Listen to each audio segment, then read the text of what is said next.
for those of you who missed last week's show, we're still arguing about the definition of plagiarism.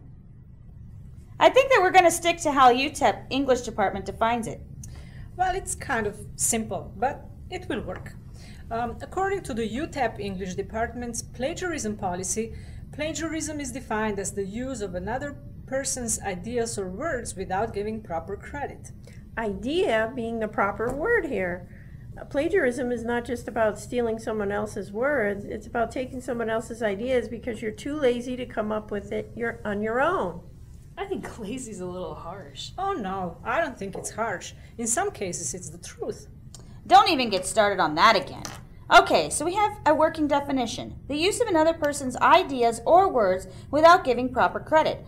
I think what we really need to discuss here is how people plagiarize. What makes something an act of plagiarism? I think that's where we should start. Okay, so let's talk about it in degrees. I mean, there's plagiarizing with the full intent and knowledge to do it, and then there's that uncertain zone where it gets a little muddy. Why don't we run through a few scenarios so we can see? I'm never going to get all this done. I have 6 more chapters to read for that other class, another test to study for, and now my other teacher decides 24 hours before the deadline to tell me, oh, we have a deadline. You know what? I'm just going to get this other paper I wrote from last semester. I'll change it, and I'm done.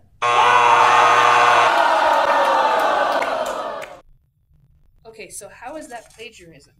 She wrote it to start with. Using a piece of writing that was turned in previously, which received credit, is an act of plagiarism. The key phrase here is received credit. Getting credit for an assignment is the same as getting published. Okay, so the best way to avoid this is to just do something original. No, the best way to avoid this is to learn some time management skills. People usually procrastinate until they just don't have any time left for everything. Or if you're really busy, make a calendar. You can break up your work in small bits so you're not facing a huge paper the night before school. Kind of like a semester. I have to go. I have to do a paper on Dracula or Frankenstein or some monster like that. It's due tomorrow. Oh my goodness, you're taking Gothic Lit? I absolutely loved that class. Really? I love the movies, especially the but I don't get what the heck the book's about. Why don't you just Spark Notes it? Wait, I totally wrote my essay on Frankenstein. Why don't you just use that? Wow, that's awesome, but won't they notice? We'll just change the wording and make it sound like you did it. That's badass. So that one is obvious. It's the same thing as buying a paper online. Yeah. Okay, so we agree that it's plagiarism. How can something like this be avoided? Why didn't you just try to explain the book to him?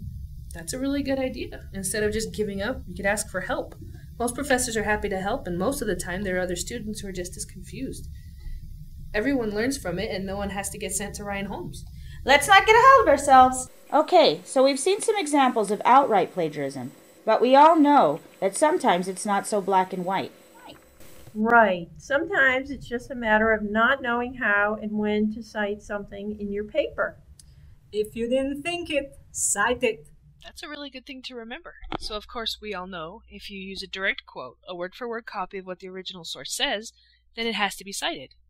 And it has to be cited correctly according to the format of the paper with the author's name and page number at the very least. Right. So, what about paraphrasing? That's where it gets really tricky. Paraphrasing has to be a complete reworking of an idea to present or summarize that idea in your own words. It's not enough to change just a few words and throw in a citation. So just remember, if you didn't come up with the idea yourself and you plan on using it in your paper, just make sure to cite it properly. This makes you a more credible writer and will make sure that you will never find yourself sitting across the desk from today's special guest. Let's welcome Ryan Holmes, the Assistant Dean of Students at UTEP. Earlier in our show, we mentioned a few typical common examples of plagiarism. Now, what are some of the best case and worst case scenarios if a student is caught plagiarizing? Well, it all depends. See, a lot of times the things can be skill issues rather than intent issues. And so a lot of times it may be the student may have used 4 words.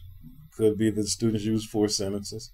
But on the best case scenarios, If it's a skill issue and the student uses very, very little, we may have a letter grade or two reduction of the actual assignment.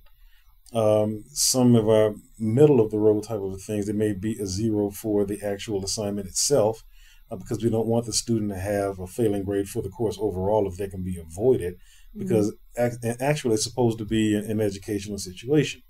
Now, some of the worst case scenarios may include a student failing a course outright. If it's happened more than once, we've had students even be suspended from the university for a specific period of time based on not just that infraction, but a series of infractions. So as you can see, there's a wide range, and we try to make sure that we're being educational in nature rather than simply punitive in nature, because after all, we are an institution of higher education. And if you can't learn within and outside of the classroom, I don't think we're doing a good job. So we try to keep that monitored. What other marks can plagiarism leave on students? Well, that's a really good question.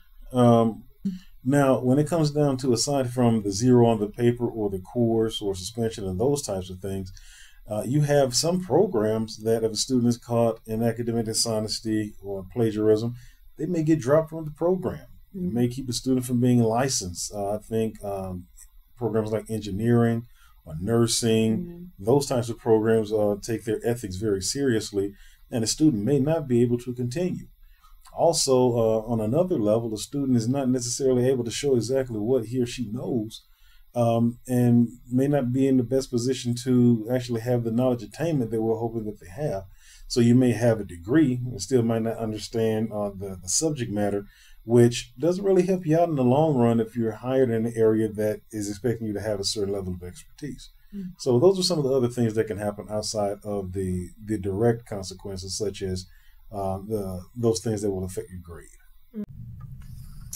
Okay, so that's all the time we have for today. Thank you so much, Ryan, for coming.